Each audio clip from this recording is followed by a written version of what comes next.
স্বামী বিবেকানন্দ চিন্তা চেতনায় একজন বুদ্ধিদীপ্ত সন্ন্যাসী ছিলেন।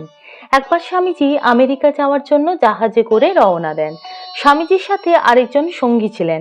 স্বামীজি জাহাজের যিনি ক্যাপ্টেন ছিলেন তাকে বললেন যে আমি কি একবার খবরের কাগজটি পড়তে পারি। তখন জাহাজের ক্যাপ্টেন অনুমতি দেয় এবং বলেন পরে ফেরত দিয়ে দিতে, কারণ কাগজটি ক্যাপ্টেন সাহেব তখনও পড়েননি। স্বামীজি খবরের কাগজটি পড়তে থাকেন, মাত্র 15 মিনিট সময় লাগে তার পুরো কাগজটি পড়তে। তখন সঙ্গীটি স্বামীজির থেকে কাগজটি চেয়ে নেন। কাগজটি নিয়ে সঙ্গীটি পড়তে গেলে তখনই দাপুটে হাওয়ায় কাগজটি উড়ে যায়। এটা দেখে জাহাজের ক্যাপ্টেন তো খুবই রেগে যায়।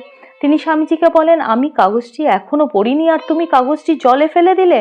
তখন স্বামীজি ক্যাপ্টেন সাহেবকে বলেন, রাগ করবেন না, আপনি একটি ডায়েরি এবং পেন দিন। তারপর স্বামীজি খবরের কাগজে যা ছিল সবটাই ওই ডায়েরিতে লিখে দিলেন এবং বললেন, এটা নিন, জাহাজ সামলে পুরোটা মিলিয়ে নেবেন।